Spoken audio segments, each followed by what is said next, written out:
Bueno, el tema que le vamos a hablar es nutrición enteral. Mi grupo está conformado por Geraldine Galindo, Jensi Sánchez, Brian Infante y quien les habla, Ani Vargas. ¿Qué es la nutrición enteral? La nutrición enteral es la administración de nutrientes a través del tubo digestivo, bien sea por la boca o por una sonda, con el objetivo de conseguir un correcto estado nutricional. Se dice que la nutrición enteral se ha extendido como una práctica de primera elección en pacientes desnutridos o en riesgo de sufrir una desnutrición, en donde estos pacientes tienen un intestino mínimamente funcionante y no son capaces de cubrir con la alimentación natural o suplementaria, que tiene como tal sus requerimientos calórico-proteicos. Como objetivos de la nutrición enteral tenemos el atenuar el desarrollo de la desnutrición, además de mantener la mucosa intestinal, la integridad de la barrera y la translocación bacteriana reducida. Esto se hace con el fin de prevenir la malnutrición y corregir los problemas nutricionales cuando existan o cuando se presenten estos, además de evitar el autocanibalismo, es decir, el consumo de las propias proteínas.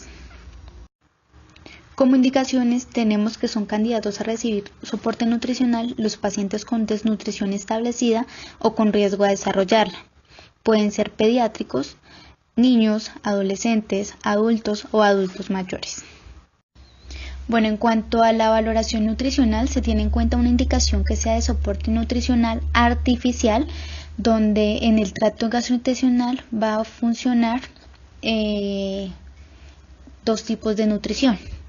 Entonces está la nutrición enteral y la parenteral. En este caso vamos a hablar de la nutrición enteral, donde se van a tener en cuenta una duración, sea corta o larga. En la corta encontramos los tipos de sonda que vamos a usar, entre ellas sonda nasogástrica, nasoduodenal y nasoyeyunal.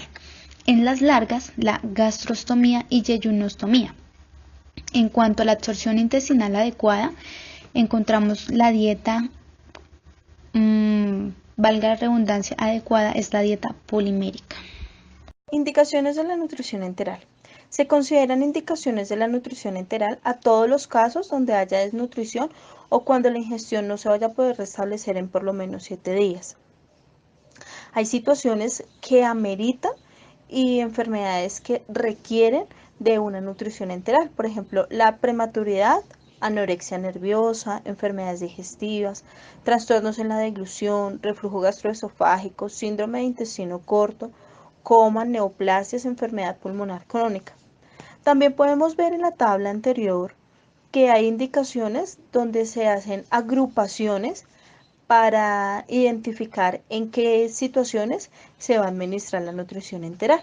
Como bien sabemos, la nutrición enteral ofrece una serie de ventajas, pero también podemos encontrar unas posibles complicaciones que es importante prevenir y manejar en un tiempo prudente.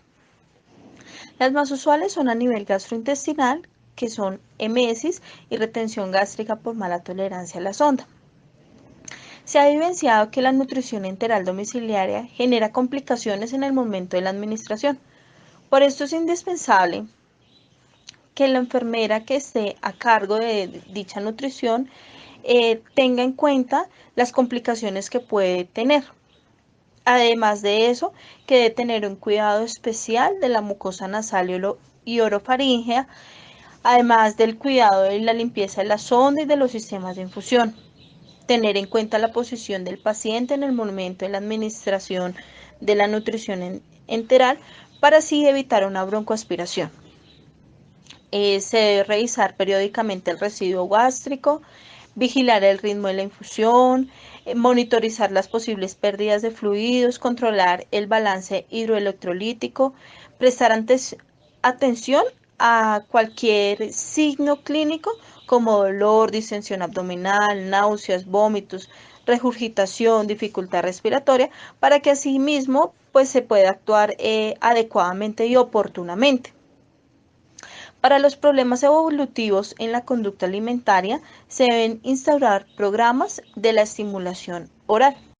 Dentro de las características de la nutrición enteral vamos a encontrar que es más fisiológica, tiene menos complicaciones, evita los efectos adversos del ayuno, aporta sustancias con funciones específicas, tiene beneficios sobre la mucosa intestinal y para el individuo.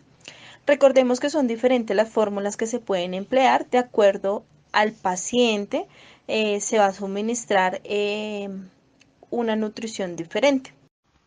Ventajas. Se van a poder administrar medicamentos, va a ser de bajo costo y se tienen conocimientos mínimos para la colocación de los medicamentos y de estas ondas.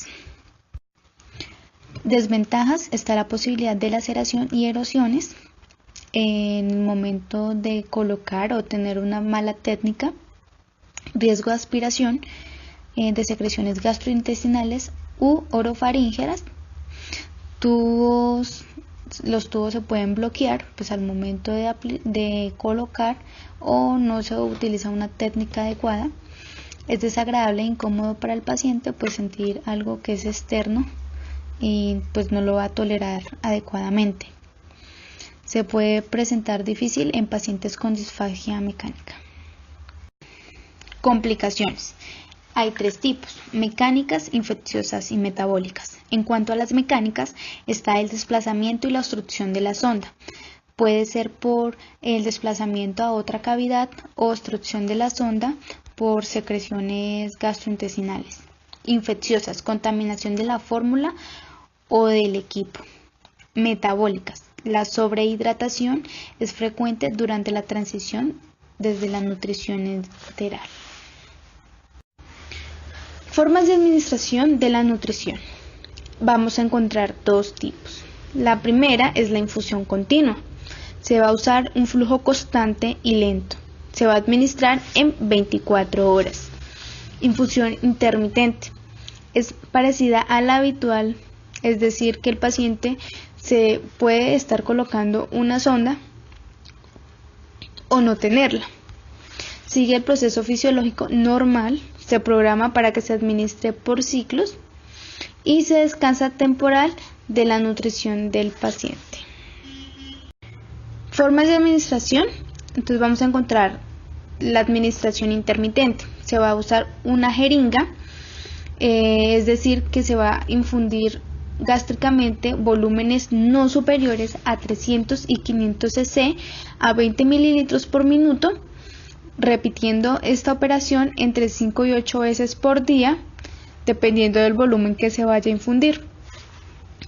Otro es mediante el sistema de gravedad, es decir, se van a administrar infusiones gástricas de un volumen de 500 cc de 3 a 6 horas. Esta se va a repetir de 3 a 4 veces por día, dependiendo del volumen que se vaya a infundir. Y la última se va a realizar mediante la infusión por bomba, es decir, una infusión gástrica o yeyunal, permitiendo regular estrictamente el ritmo de infusión. En cuanto a la administración continua, vamos a usar los sistemas de gravedad, es decir, que este se va a administrar a estómago y la fórmula elegida se va a usar sin interrupciones por un periodo determinado de 12, 16 y 24 horas. Este va a ser pues útil en los pacientes que están desnutridos o en riesgo o que se sospeche de un problema de tolerancia. Y por último, mediante bombas de infusión, es decir, se va a usar una fórmula que va a ir directamente a intestino delgado y en ocasiones a estómago cuando se vaya a controlar el ritmo de infusión. Tipos de dietas. Preparados para nutrición enteral. Vamos a encontrar las dietas poliméricas. Estas contienen proteínas completas de alto valor biológico, donde tienen grasas de aceites vegetales y carbohidratos de polímeros de glucosa. Las siguientes son las normoproteicas, son las que constituyen la formulación más frecuente. Las normoproteicas concentradas son las indicadas cuando se necesita un aporte de mayor densidad calórica en menor volumen. Una vez se haya tomado la decisión de emplear la nutrición enteral, Se va a elegir el acceso idóneo para la misma, es decir, estómago, duodeno o yeyuno, y la técnica óptima para realizarlo. Entonces vamos a encontrar la técnica invasiva de acceso al tubo digestivo o colocación de un catéter, que implica que se va a hacer una inserción quirúrgica en cualquier tramo del tubo digestivo, ya sea faringe, esófago, estómago y yeyuno, y se va a insertar una sonda o un catéter para nutrición. Esta se va a emplear cuando la nutrición va a durar por lo menos un periodo de mínimo 4 semanas. Las indicaciones de este tipo de técnicas pueden dividirse en dos categorías, electivas y coayudantes. La electiva o enterostomía primaria va a tener el objetivo del soporte nutricional enteral, siendo este el único medio para recibirla. Puede ser temporal o permanente, eso ya depende de la patología del paciente. La coayudante o enterostomía coayudante, este se va a realizar a la vez que otro acto quirúrgico y se va a hacer siempre que se prevea que van a existir problemas transitorios en la alimentación oral tras la cirugía. Vamos a encontrar la faringostomía, que es un tubo dentro de la orofaringe, y este se va a realizar o está indicada en pacientes con traumatismos cérvico-craneales, malformaciones maxilofaciales, así como la realización de determinados procedimientos quirúrgicos en la cabeza y el cuello. Está contraindicada cuando hay obstrucción completa del esófago, obstrucciones gastrointestinales. A su vez podemos presentar complicaciones de la faringostomía como broncoaspiración, infección de la herida, irritación cutánea, salida accidental del tubo, granulación excesiva.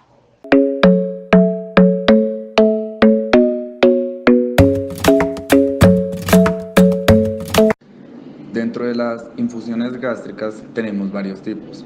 La primera es la sonda nasogástrica, que el tiempo es inferior de 1 a 3 meses. Su colocación es desde la vía nasal hasta la cavidad gástrica. Esta sonda nasogástrica está indicada en pacientes con buen nivel de conciencia y reflejo del vómito, y está contraindicada en enfermedades intestinales. La gastrostomía es un procedimiento mediante el cual se coloca un tubo flexible de alimentación a través de la pared abdominal hasta el estómago. Esta permite la nutrición, la administración de líquidos y o medicamentos directamente en el estómago sin pasar por la boca del esófago. Antes de hacer este procedimiento se requiere un previo vaciado gástrico. Dentro de sus características tenemos que el tiempo es superior a los 2 o 3 meses. Está indicada para intervenciones quirúrgicas de la vía digestiva, como gastrostomía percutánea endoscópica, laparoscópica o radiológica y pacientes con apoyo nutricional a largo plazo. Gastrostomía endoscópica percutánea es un tubo en el estómago que va insertado por la pared abdominal. Una de las ventajas de esta es que es más simple, está contraindicada en obstrucción del esófago y en obesidad. La gastrostomía radiológica percutánea consiste en la inserción de una sonda definitiva de larga duración a la cavidad gástrica a través de la pared abdominal anterior, con el fin principal de permitir una alimentación enteral. La guía se hace por medio de un fluoroscopio. Una ventaja de esta técnica es que es rápida y es eficaz, no requiere anestesia general y está contraindicada en hernia hiatal. Otra de sus contraindicaciones más comunes tenemos que son trastornos de la coagulación, infecciones o sepsis local, ascitis y peritonitis, y cuando es relativo esofagitis y erosividad. En los pacientes médico-quirúrgicos ingresados en las unidades de cuidados intensivos, está recomendado emplear el soporte nutricional inicial con nutrición exclusivamente por la vía enteral en las primeras 48 horas del ingreso tras lograr la estabilidad hemodinámica, principalmente para tener un número de complicaciones infecciosas menor respecto a otro método de soporte nutricional, que es la nutrición parenteral. Posteriormente tenemos que decidir si la nutrición va a ser intragástrica o postpilórica, como paso previo para decir el tipo de sonda que vamos a necesitar con el paciente. Dentro de la infusión postpilórica tenemos que las indicaciones son en riesgo de aspiración duodenal, ileogástrico, reflujo esofágico y pancreatitis. El procedimiento nasoduodenal, que es la colocación por la vía nasal hasta el duodeno, tenemos ciertas complicaciones, de las cuales las más graves y prioritarias es que el paciente haga riesgo de aspiración o vaciamiento gástrico retardado. Y la nasoyeyunal se coloca sonda por vía nasal hasta el yeyuno. No, la principal complicación de este procedimiento es la pancreatitis. La yeyunostomía es la cirugía que se realiza para crear una abertura en el yeyuno, que es la parte del intestino delgado, desde el exterior del cuerpo. Una yeyunostomía permite colocar una sonda alimentaria en el intestino delgado. Sus características: se efectúa quirúrgicamente para las intervenciones primarias del tracto intestinal. Este procedimiento está indicado en cáncer de esófago, cáncer de estómago y pacientes desnutridos.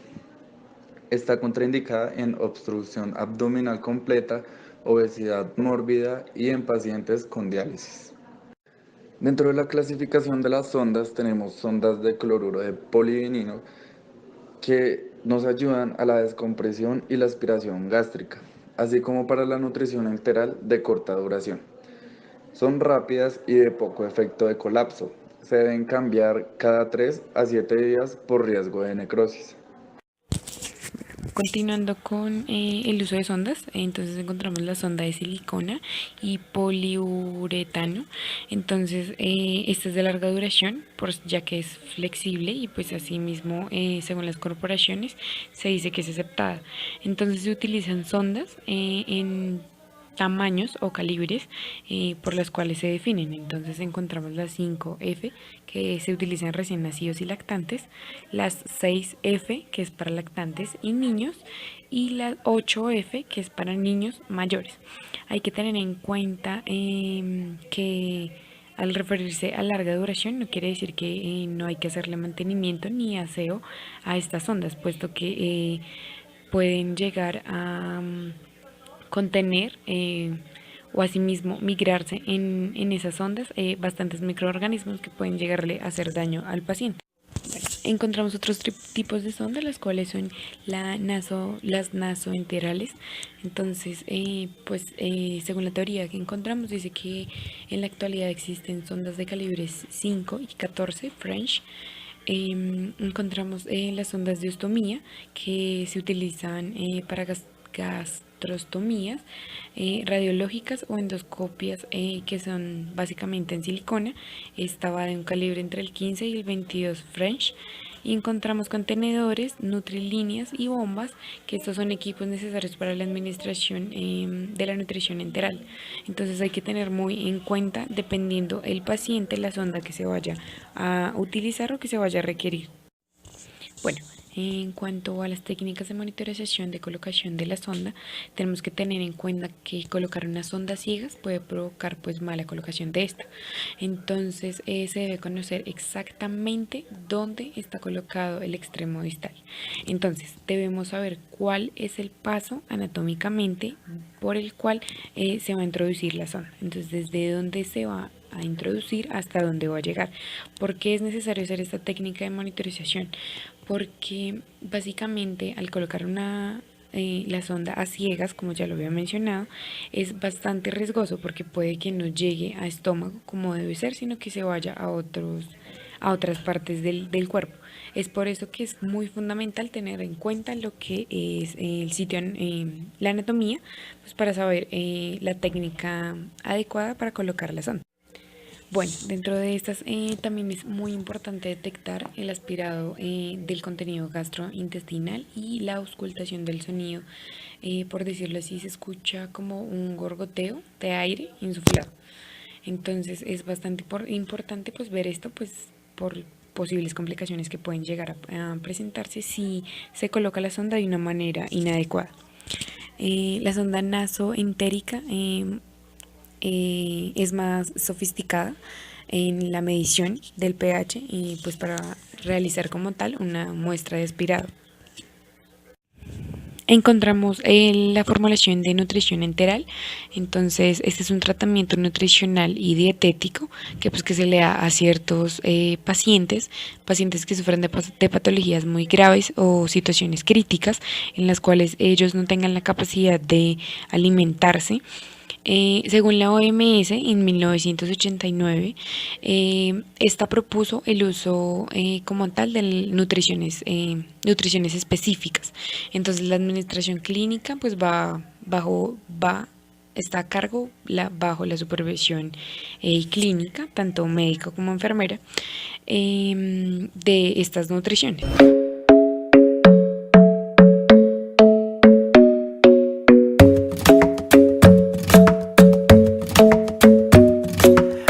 Isn't the best place to find the lovers, so the bar is where I go. Me and my friends at the table doing shots, tripping fast, and then we talk slow. And you come over and start up a conversation with just me, and trust me, I'll give it a chance. Now take my hand, stop it, and the man on the jukebox, and then we start to dance. And now I'm singing like, girl, you know I want your love. Your love was handmade